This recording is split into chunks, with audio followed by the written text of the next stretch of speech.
Heli copter हादसे में जाँ बहक होने वाले ईरानी सदर इब्राहिम रईसी और दीगर की नमाज जनाजा अदा कर दी गई। ईरान के सुप्रीम लीडर आयतुल्लाह खामनाई ने तेहरान में ईरानी सदर इब्राहिम रईसी, वज़ीर ख़ारजा हुसैन अमीर अब्दुल्लाहियान और दीगर की नमाज जनाजा पढ़ाई, जिसमें हज़ारों की तादाद में अफराद ने शिरकत की। ईरानी मीडिया के मुताबिक इब्राहिम रईसी को मशहद में इमाम अली रज़ा के रोज़े के अहाते में सुपुर्द खाक किया जाएगा।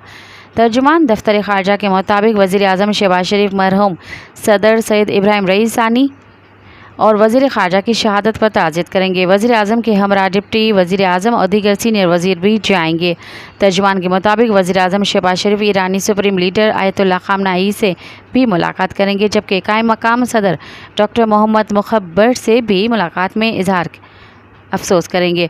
वाज़ेह है कि ईरानी सदर इब्राहिम रईसी की हेलीकॉप्टर हादसे में जाँ बहक होने के बाद नायब सदर मोहम्मद मुखबर ने सदारती ज़िम्मेदारियाँ संभाल ली हैं। ईरान में बाकायदा सदारती इंतखाबात 28 जून को होगा।